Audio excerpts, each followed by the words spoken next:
Você já reparou como no Brasil as pessoas brancas têm muito mais facilidade de acesso a informações sobre os seus antepassados, seus ancestrais e a história da sua família? Enquanto as pessoas indígenas e negras encontram muita dificuldade e têm um apagamento da história da sua família. Ancestralidade e apagamento histórico. Esse é o tema do segundo episódio do Diálogos Interraciais.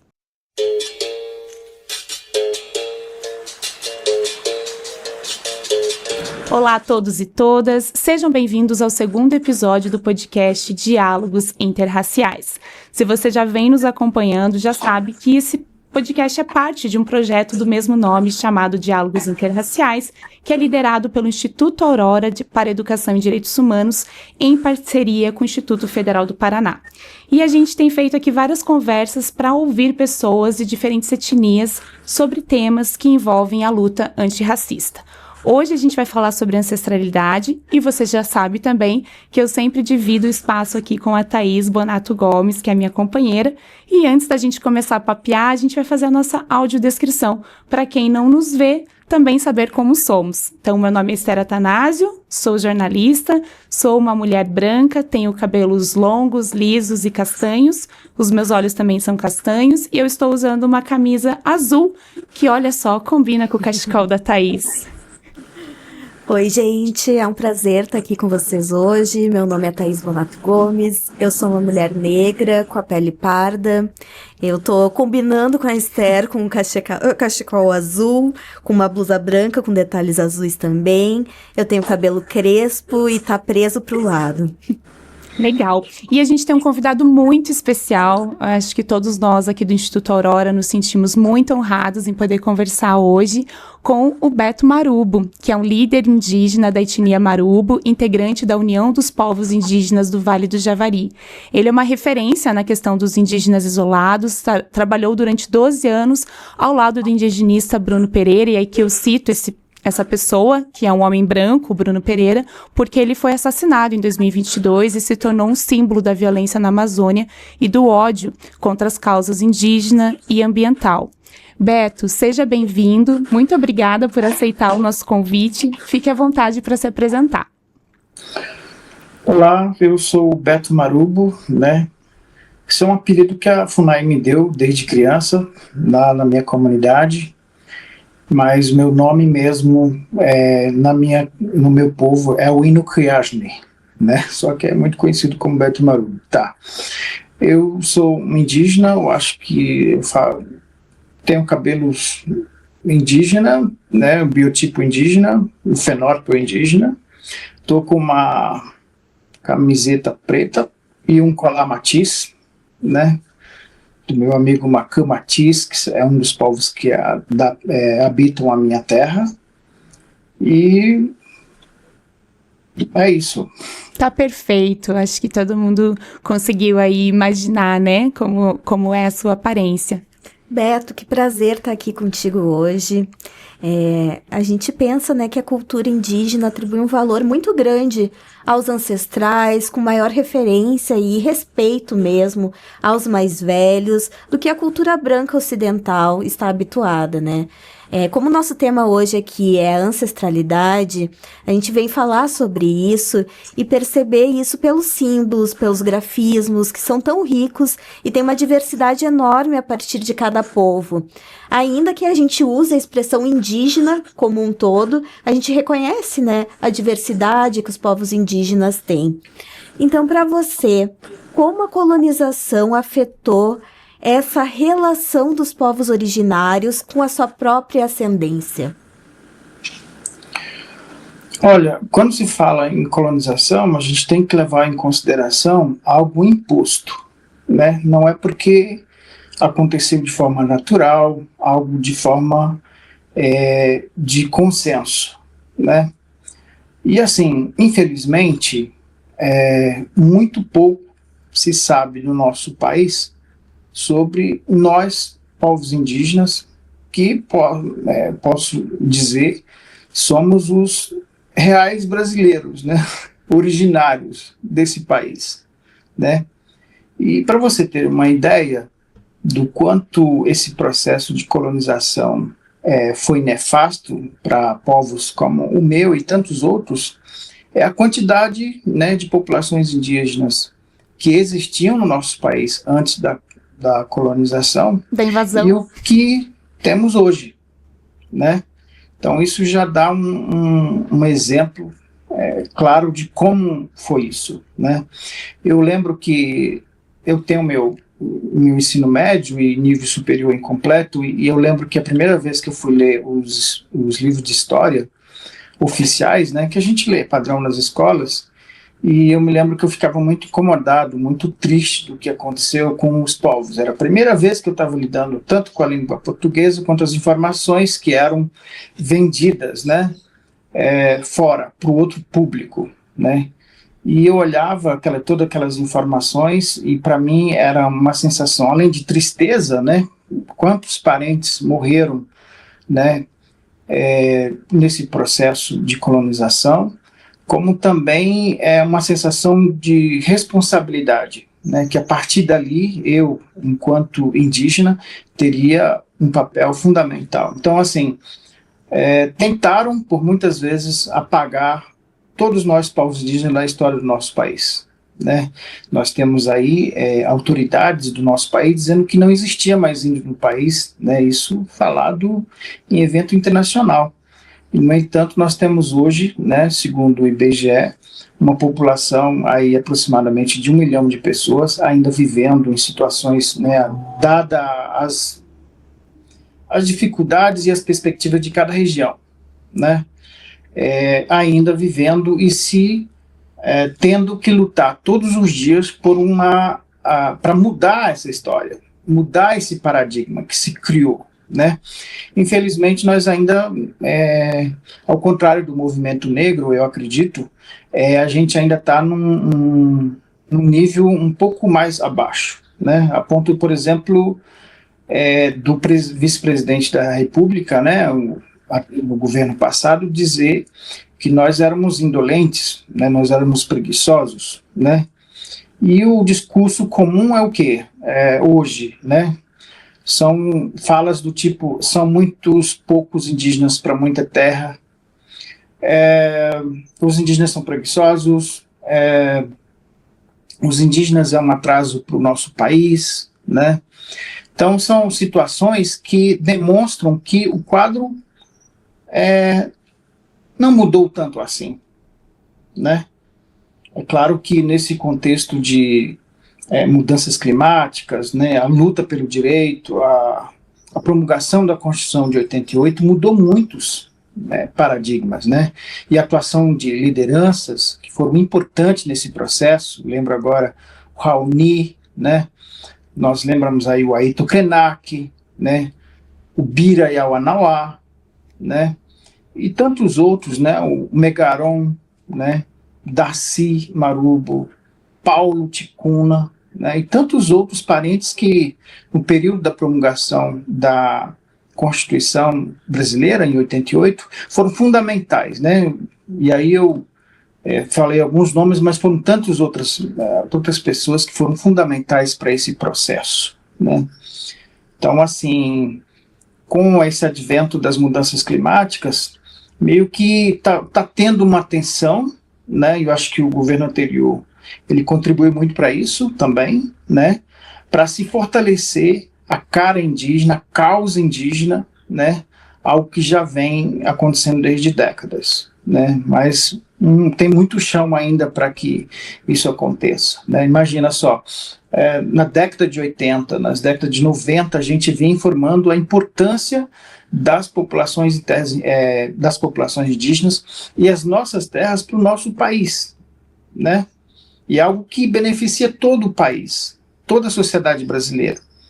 Durante décadas, até agora, né, a última pesquisa, convalidar o que nós já vimos falando por décadas, da importância dessas terras indígenas para a economia mesmo, para o agronegócio, né, que tem lutado tanto para que esses discursos, essas retóricas e os direitos dos povos indígenas nas terras sejam diminuídos, né? É o caso do marco temporal, que eles vêm tentando a todo custo mudar a forma e os processos de demarcação da terra indígena no sentido de usufruir, né, destruir tudo o que foi alcançado com a Constituição de 88 e de uma forma nefasta, né, que afeta todo o país.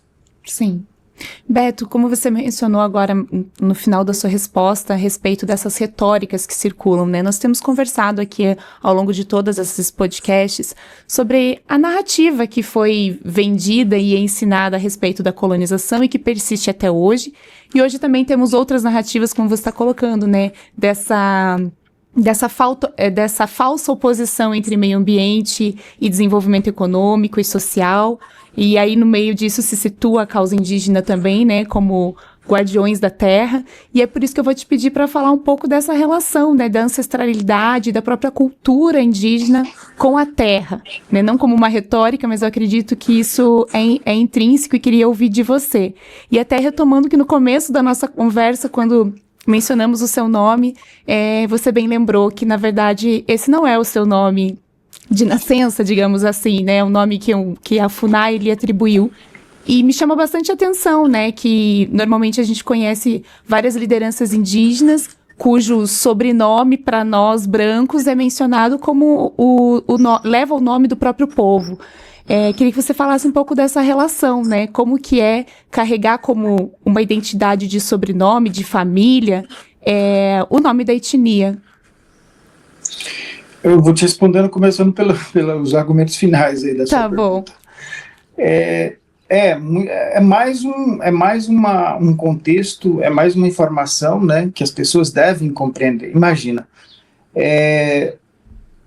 quando meu pai procurou, né, o pessoal da FUNAI para falar o nome que ele queria que constasse naquele papel, era o meu nome, o Inokriajne. E os funcionários do governo diziam, não, mas isso é muito difícil, a língua de vocês é diferente da nossa, isso é impronunciável, inclusive no cartório pode dar problema. Então vamos colocar o nome de você, sei lá, Alberto, né, João. Isso era comum na minha terra, né? Tem muitos indígenas que têm o nome João Ferreira da Silva, só que a família dele não tem nada nenhum de Ferreira, entendeu? Mas era porque era um nome comum para todos. Então era fácil, não tinha o menor respeito por aquela questão, né, pela especificidade de cada parente, né, de cada povo, né. Nós, Marubo, eu acredito que os demais povos da minha terra, durante nossa vida nós temos 3 nomes. Tem um nome primário, que é o que quando a gente nasce e quando é escolhido pelo nosso clã, né. E aí isso perdura até a sua pré-adolescência, e depois tem um outro nome durante a adolescência, e quando você casa, o seu nome é vinculado ao primeiro filho que você tem, né? Então a gente tem 3 nomes. Como justificar isso para o Estado, né? Então nos tiraram esse direito, nos tiram essa especificidade. Eles nos veem como algo comum, como mais um que tenha, mas não leva em consideração as nossas especificidades, as nossas concepções culturais, né? Infelizmente. Então, temos uma outra questão também, da terra. Com relação às terras indígenas, né? Nossa relação com as terras indígenas, ela leva em consideração outras concepções culturais. Não é o termo de posse, né? O não indígena, ele vê a terra indígena como algo que tem a sua posse, é um poder, é um bem dele. A nossa concepção da terra indígena é outra. É onde nós iniciamos, é de onde nossos ancestrais passaram a viver, passaram a existir, os rios, as árvores. Os velhos da minha terra, eles têm um mapa na cabeça deles, né? E eles ficam explicando para nós onde é os melhores lugares de caça, onde é os melhores lugares de pesca, onde tem um lago bom de determinada espécie, onde as espécies que a gente pode caçar durante determinada época do ano, entende? Então, para nós, os mais velhos, é como se fosse uma biblioteca. E quando morre um velho, para nós é morrer uma história imensa de um povo, né? Então a gente cuida dos nossos velhos de forma assim fundamental, né? Porque tudo que ele sabe, tudo que ele viveu é a nossa história, né? Então assim, esses velhos, eles têm nos dito como nossos ancestrais moravam nesses espaços, né? Nós temos os nossos cemitérios, né? Onde a gente enterrou nossos ancestrais durante muito tempo. Então, assim, as concepções culturais relacionadas a determinados lugares do território também, né? Então, quando a gente fala que a terra, para nós, é a nossa mãe, não é uma mera retórica, né? É a nossa concepção em relação a esse espaço, né? E muitas pessoas não entendem. E isso vendo muito por uma lógica de um bem, de algo a ser conquistado, a ser roubado, a ser utilizado. É isso, né? E aí, por exemplo, nós temos, no caso no Supremo Tribunal Federal, a negociação desse espaço, né, para agradar o agronegócio, principalmente, e grileiros, né, ladrões de terras públicas, diga de passagem, em nome de uma concepção jurista, simplista, não levando em consideração aquilo que foi alcançado na Constituição de 88, né? Então, assim, para nós é vital. Para nós, se não tivermos os nossos lugares, né, as nossas terras protegidas e demarcadas, e você tirar a gente de um espaço para um outro lugar qualquer, acabou nossa história, acabou nosso vínculo, acabou as nossas formas de viver, né? Então não somos mais um grupo qualquer, entende? Então a concepção e a relação da terra com nós, povos indígenas, ela vai além da visão simplista de um bem, né? Algo a ser comprado, a ser possuído, né? Então, assim, no nosso caso, lá no Vale do Javari, tem uns lugares onde a gente vai tomar ayahuasca, a gente vai falar com nossos espíritos, né? E são lugares específicos, né?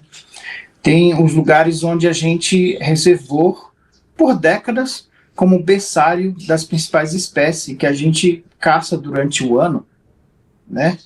Isso é uma concepção bem nossa interna, né? Marubo, daquela região, né? Tem as formas da gente, tem as festas, né, culturais que a gente se desloca de uma região para o outro, e esse deslocamento tem um sentimento, tem um simbolismo para nós, né, marubos, né? Eu falo enquanto marubo, mas lá nós temos lá 7 povos distintos, né? Tem o marubo, tem o maioruna, tem o matiz, tem o canamari, tem o culina, pano, e tem os recentes contato, corubo e o tsonro de apá. Então estou falando enquanto marubo, tá? Não quero ser tão pretensioso de falar em nome dos outros povos, cada um tem a sua concepção. Então, assim, essa relação, ela acaba se você não estiver nesse espaço, né? Sim. Então, assim, e isso é incompreensível muitas vezes para fora, né?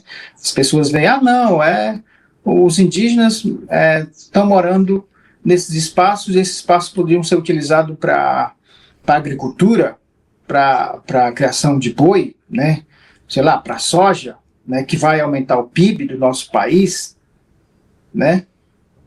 Ora, os dados científicos, né, que são divulgados a cada semana, eles demonstram que esses espaços, como eles têm sido benéficos para a questão climática do nosso país durante décadas, né? E que vêm sendo agora afetados, né? E que tem causado o que nós estamos vendo isso aí hoje, né? Eu lembro de uma explicação de um cientista dizendo que na minha terra, que tem 8,5 milhões de hectares, ela serve como ponte, né? Onde os rios voadores eles saem desses espaços, né?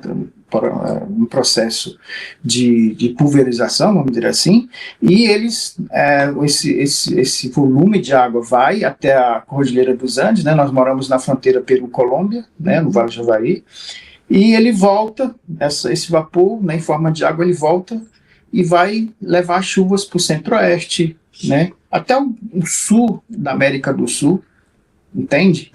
Então, imagina essa terra indígena sendo destruída nesse processo avassalador e irresponsável como nós estamos vendo. E pensar que toda essa conservação, né, não se dá por meio de normas estabelecidas, mas por meio da transferência de saberes ancestrais que fazem parte de uma cultura. Acho que a Thaís também tem uma pergunta. Pensando e te ouvindo, e como é importante te ouvir, acho que traduz muito bem a questão da oralidade, de transmissão de conhecimento pela fala. Eu aprendi muito ouvindo a ti hoje. Fico pensando também sobre como esses processos violentos, né, tanto da colonização quanto agora dos retrocessos que estão havendo pelo marco temporal, e são retrocessos dessas conquistas que houveram através aí, né, as pessoas indígenas e as pessoas quilombolas foram essenciais para que a nossa constituinte acontecesse, para os nossos direitos constitucionais. Então, quando você traz essa perspectiva, sua cosmovisão, você nos traz também a questão do nome, como o nome tem a subjetividade, e não reconheceu essas 3 fases do nome que eu não conhecia, inclusive, e te agradeço por compartilhar conosco. É um desrespeito, é também uma violência. E você mencionou também a questão dos movimentos negros, e eu acho que a gente tem essa coisa em comum, que o processo de colonização desumanizou os nossos corpos, né? E ao desumanizar os nossos corpos, eles nos reduziram a coisas que podiam ser exploradas, escravizadas, territórios que podiam ser invadidos. E nessa condição de pessoas e corpos, né, que foram invadidos, a nossa pluralidade foi tentada que fosse apagada. E como a gente resiste a isso, né? Como os nossos povos, os povos negros e indígenas resistem, e te ouvir aqui hoje é um privilégio mesmo, no sentido de conhecer esses passos que vêm de longe, e essas questões de que a vida ela não está à venda, né? A vida não é comercializada, e como a gente tem que valorizar essas questões, né, dos saberes ancestrais. Esther, tu quer fazer alguma pergunta? Eu também fiquei bastante impactada ouvindo o Beto falar muitas informações que eu realmente desconhecia, e também a profundidade que é ouvir isso, né? Principalmente quando ele fala dos velhos desses povos, né? Então, essa oralidade muito marcada, né? A importância de se ouvir as pessoas mais velhas e de como esse saber é transmitido. Mas eu também fiquei curiosa, né, com o seu relato em relação a esse registro civil das pessoas que nascem, né, os povos indígenas. Como que se dá hoje? Esse desrespeito permanece até hoje em relação ao registro dos nomes? As pessoas indígenas hoje têm o direito de registrar os nomes como gostariam, ou ainda tem alguma situação opressora, como você relatou? Não, já existe resoluções, né, do Conselho Nacional de Justiça, onde atualmente eles dão o direito da gente se declarar com o nome étnico, né, dos povos indígenas. Existe, inclusive, várias providências sendo tomadas por alguns parentes para eles colocar o nome étnico mesmo no documento, né, ao invés de como foi feito no passado. Então, assim, em termos de política pública, houve um avanço, sim, com certeza. A gente reconhece isso, tá bom? Que bom. Beto, também quero te perguntar um pouco sobre as pessoas que têm uma ancestralidade indígena, mas talvez não se reconheçam como pessoas indígenas, ou que, ainda que se reconheçam, hoje não estão ali convivendo numa comunidade indígena, talvez tenham um histórico familiar de uma família interracial, vivem nos centros urbanos, e talvez há algumas gerações atrás talvez isso tenha se perdido.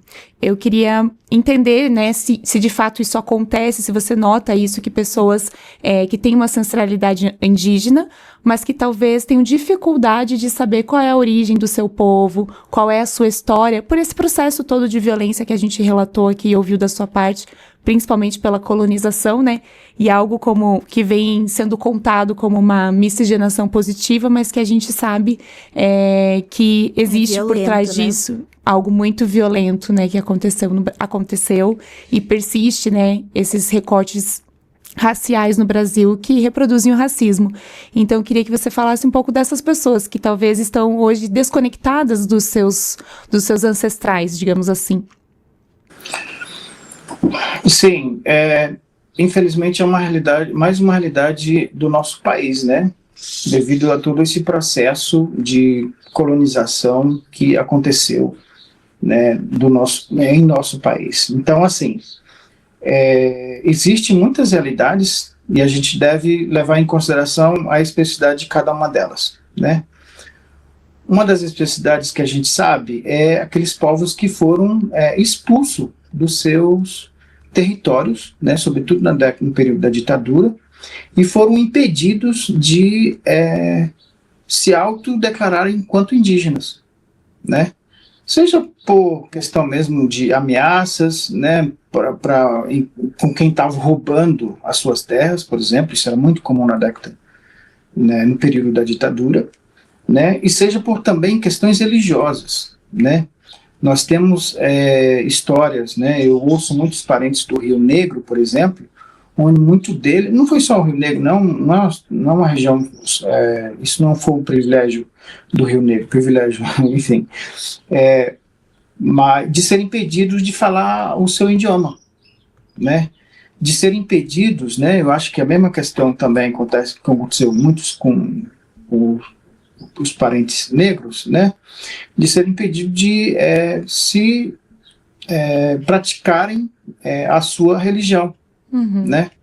Então existem muitas realidades, né. Nós temos o caso, por exemplo, do povo Panará, que tiraram eles do território deles e colocaram em outra região, né, e depois da Constituinte os parentes têm que reivindicar voltar para suas terras, né. Então, assim, e tem esses casos, né, eu acho que sobretudo na região do Nordeste e outras regiões, né, onde os parentes, infelizmente, sobretudo devido ao processo de violência contra eles tiveram que, né, em gerações inteiras, ter que renegar a sua história, o seu povo, né, e isso é muito triste, né. E existe também outras iniciativas no sentido de retomar esse protagonismo. É claro, num contexto muito adverso, porque já imaginou, amanhã, aliás, hoje, os parentes vão dizer, olha, meus ancestrais existiam em determinada região, e agora nós estamos reivindicando a nossa identidade, etc. Né?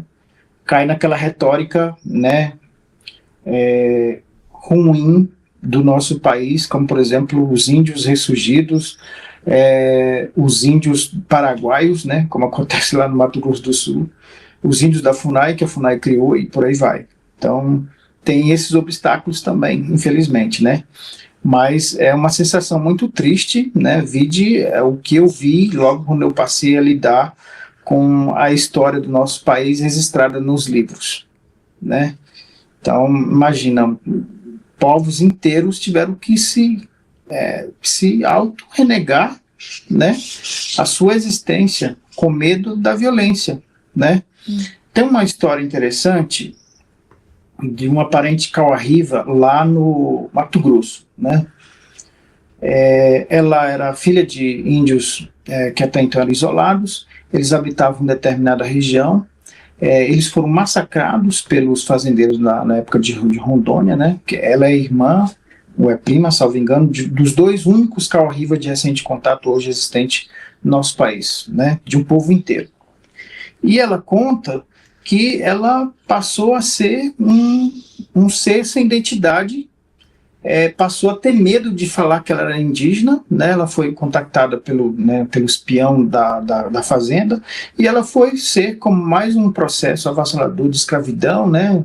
Cozinhar, passar para o chefe das fazendas. Isso agora, século XXI, tá? Século XX para XXI, né? É a Rita, a parente lá de Rondônia, né? Parente dos Cauã-Riva. E eu perguntando para ela, como é que você se identificava? Não, eu se identificava como caboclo apenas, né? Para eles não me machucarem mais ainda. Mas eles mataram meus tios, eles mataram meus primos, meu pai, minha mãe, entende? Eu acho que a história dela exemplifica muito todo esse processo triste existente do nosso país, né? Então, assim, de responsabilidade de todos nós, brasileiros, né? Com que a gente possa mudar essa história e nós termos orgulho do que nós se tornamos um país diverso, né? Com povos distintos, com culturas distintas. Isso deve sempre ser um mantra, né? Porque é isso que construiu a nossa identidade e o que nós somos hoje, enquanto país, né? Eu falo. Mas, assim, foram processos que a gente precisa reconhecer primeiramente. Não adianta a gente colocar isso para debaixo do tapete, né? Reconhecermos que isso existiu, isso acontece e que a gente não deve cometer os mesmos erros, né? E eu falo não deve cometer os mesmos erros, pode parecer absurdo, está acontecendo agora, né? A gente vê aí pessoas sendo recolhidas em fazendas em situação análoga a escravos, né? Nós temos a Rita, nós temos os dois irmãos, primos da Rita, que são recentes contatos. A FUNAI tem que proteger a eles. É os únicos, do povo inteiro, só sobraram 3 pessoas, né? Nós temos, por exemplo, o caso do Índio do Buraco, lá em Rondônia também. Imagina, um povo inteiro, só sobrou um único cara, né, que infelizmente chegou a falecer, né, lá em Rondônia. E, além desses 2 exemplos, nós temos hoje 114, né, registros de povos que ainda se mantêm isolados da sociedade nacional, né? Isolados é uma terminologia apenas, né? Eles sabem o que está acontecendo no contexto, mas por geralmente terem passado por um passado recente de violência, eles preferiram não se misturar com o que nós chamamos de sociedade nacional. Né? Porque para eles foi violento, né? O próprio organismo deles não são adaptados, né? Uma simples gripe, eu passei por 2 contatos na minha terra, que eu não me vanglório por isso. O povo Corubo, eu coordenava uma frente de proteção lá, e o Bruno Pereira tivemos que fazer 2 contatos por brigas interétnicas entre Matiz e Corubo. E foi muito triste, eu, enquanto índio, representante do Estado, ter que fazer aquele contato por uma circunstância que a política exige que aconteça isso, né? Brigas interétnicas. E eu saber que aqueles parentes que eu estava fazendo contato em nome do Estado ali, eu estava levando o inferno para a vida deles, né? Porque aí depois eles vão depender, sabe, de uma prefeitura qualquer, de um órgão indigenista que é vital, mas infelizmente é esquecido pelo nosso governo, pelo governo, pelo nosso país, entendeu? Vão ser uns mendigos nas ruas brasileiras, sei lá por onde, no interior da Amazônia, entende?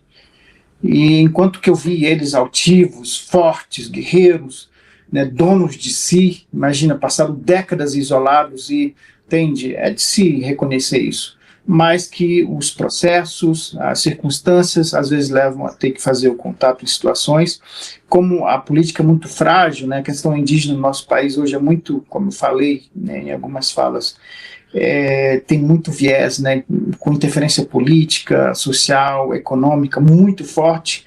Às vezes esses processos, eles não são, os processos de acompanhamento desses povos, eles não obedecem critérios específicos como deve ser.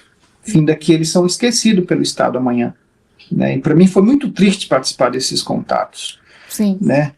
E tantos outros povos que ainda estão, né, nesse estágio de isolamento. Então acredito que um extrato exemplificativo do da resistência e da resiliência de povos que preferiram não, né, ir, né, e fazer o contato com a sociedade nacional como todos foram, né, sejam impostos ou não. Né? Meu povo, por exemplo, já tem 100 anos de contato, né? E mesmo assim, com a intermediação do Estado, a FUNAI no caso, vale a pena destacar que a FUNAI é vital para esses povos. Ela é literalmente vital. Sem FUNAI, eles morrem. Sem FUNAI, eles somem, né? Como é o caso da Rita, né?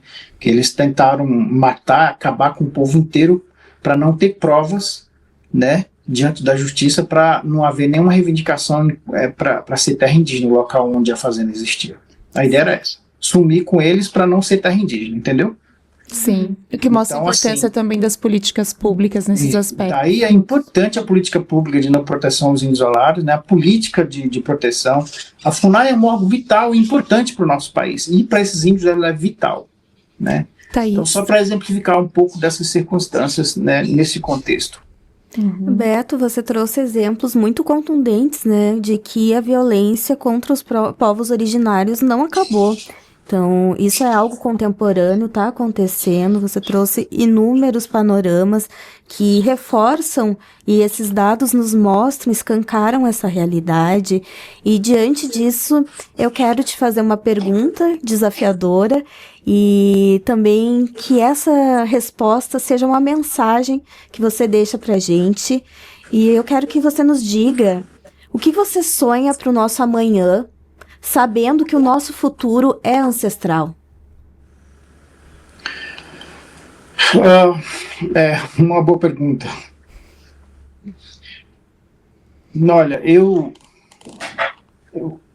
o meu avô, né, uma vez, quando eu saí para estudar fora, e eles escolheram a mim e mais 5 outros jovens para que a gente aprendesse o português e retornasse para ajudar eles a enfrentar esse contexto da colonização, né, o enfrentamento das frentes econômicas chegando na nossa terra.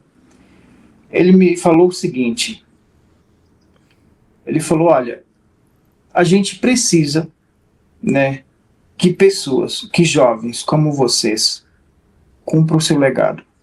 Isso vai ser fundamental para a nossa sobrevivência. Vocês têm que aprender o português, vocês têm que aprender a etiqueta deles, porque vocês vão nos intermediar com esse mundo do qual nós não conhecemos.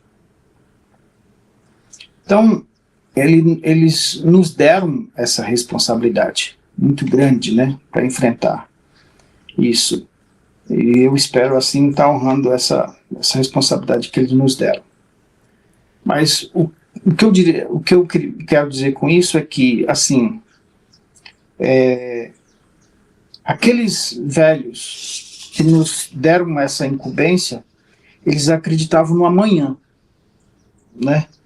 Eles não sabiam as circunstâncias como iria ser, mas hoje nós jovens, nós estamos demonstrando o quão importante foi esse tipo de iniciativa, a depender das especificidades de cada região.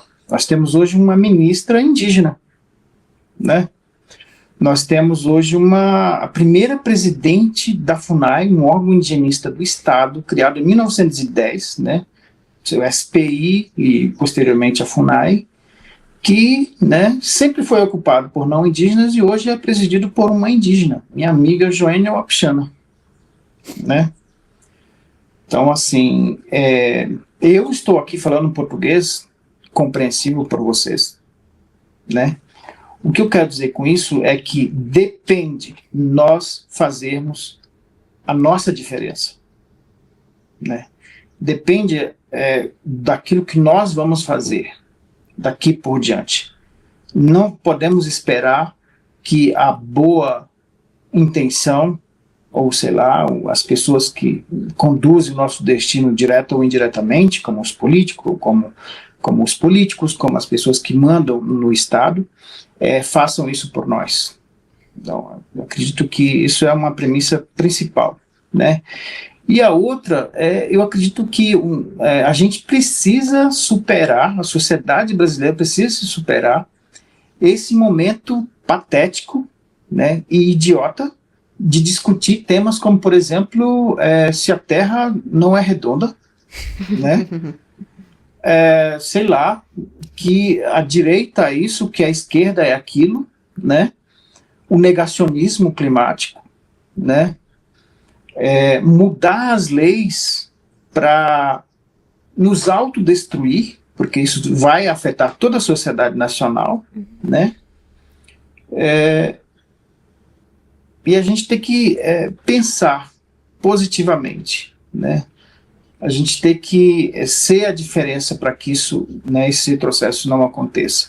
Mas que a sociedade brasileira, só concluindo, tenha consciência do que pessoas hoje, como Bruno Pereira, Dom Felipe, Irmã Dorothy, né, e tantos outros deram uma vida para que as florestas, para que o nosso país poderia há muito tempo ter, né, as florestas protegidas para o bem de todos os povos brasileiros, né, que a sociedade tenha consciência do que é importante hoje para o nosso país e é vital para nós. A importância das florestas, a importância das terras indígenas, a importância da Amazônia para nós brasileiros, né? E a sociedade entender que é somente com as nossas diversidades, não importa quem quer que seja, o negro, o branco do sul, né, as regiões do sudeste, norte, etc., a gente de forma conjunta, né, e a nossa história já demonstrou isso, pensarmos o nosso futuro, né, sem essas questões pequenas, né? A sensação que tem é que está passando um elefante ali na nossa frente e a gente está preocupado com uma pulga, né? E isso é perca de tempo, né? Já imaginou se o nosso país tivesse dado razão aos ambientalistas, aos cientistas, aos povos indígenas na década de 80? Né? Mas não, muitas pessoas, como Chico Mendes, tiveram que morrer tentando demonstrar, entende? Para as pessoas a importância desses espaços para o nosso país. E nós temos hoje, em pleno século XXI, pessoas querendo destruir esses espaços, né, em torno do dinheiro, do PIB, melhor. Se as aves valem muito mais em pé do que derrubadas, entende? Inclusive para o PIB. Beto. Inclusive para o PIB, Muito obrigada. Então, é um sonho meu, né? Que todos tenham essa consciência. Acho que é um sonho de todos nós aqui. E acho que a gente termina um pouco impactada aqui essa conversa, um pouco mais em silêncio, porque foi muito rico, muito emocionante, sem força de retórica aqui, mas verdadeiramente foi muito profundo ouvir todos os teus relatos. E obrigada por ter atendido o chamado do seu avô, que não é só em benefício do seu povo, né, em defesa do seu povo, mas em benefício de toda a sociedade nacional, como você falou. E essa experiência aqui de podcast é uma tentativa de ampliar esse diálogo para que mais pessoas possam ouvir a voz das pessoas indígenas, possam abrir o olhar, ampliar a consciência para que a gente possa ser essa nação que você descreveu, feita de tantos povos e reconhecendo que todos têm um lugar e que possa ser um lugar de igualdade. Então, muito obrigada. A gente vai terminar esse episódio, mas antes a Thaís vai deixar alguma dica cultural aqui pra gente, né? Se conseguir respirar fundo e deixar uma dica. Agradeço também pelo aprendizado, me sinto atravessada por tudo que foi dito aqui hoje, e a dica cultural é uma música que eu acho que tem tudo a ver com o que a gente falou hoje, que se chama Povoada, da Suede Nunes. Nela é dito que, povoada, quem falou que eu ando só, nessa terra, nesse chão de meu Deus, sou uma, mas não sou só. Tenho em mim mais de muitos, sou uma, mas não sou só. Então, pensando que a terra é povoada, mas a gente também é povoada. E a gente carrega lutas, memórias de muitas pessoas que formam as nossas raízes. E como raízes, a gente às vezes não enxerga o que está debaixo da terra, mas a gente segue firme, fortalecido e resistindo por causa delas. Muito obrigada. E, Beto, vou dar liberdade para você se despedir também, se quiser deixar algum canal para as pessoas acompanharem o trabalho da instituição no Vale do Javari. Eu trabalho representando a Univaja, né? A Univaja é a União dos Povos Indígenas do Vale do Javari, né? É a organização representativa dos povos daquela região, como eu já disse, né? Ela representa o povo Maioruna, né? O Matsés. Maioruna é um nome, uma terminologia feita pela FUNAI, né? Pelos antropólogos da FUNAI, e Matsés é a autodeterminação desses povos, mas Maioruna e Matsés é a mesma coisa. Tem os Matis, os Canamari, os Kulina Pano, né? Porque tem os Kulina Madihá, né? Que é outro tronco linguístico, outra cultura, etc. Temos os Tsorrondiapá, que é o povo considerado de recente contato, temos os Corubos, né, e mais 10 povos em estado de isolamento voluntário nesse território, né. Então, as pessoas que quiserem saber mais sobre nós temos o site da Univaja, que é www.univaja.org, né, pode conhecer melhor. Enfim, estamos à disposição aí também para quem quiser conhecer mais, e lá tem os nossos contatos. Tá bom, muito obrigada, Beto, até a próxima. E para você que acompanha aqui o podcast, no próximo episódio a gente vai falar sobre lugar de fala e silenciamento. Até lá!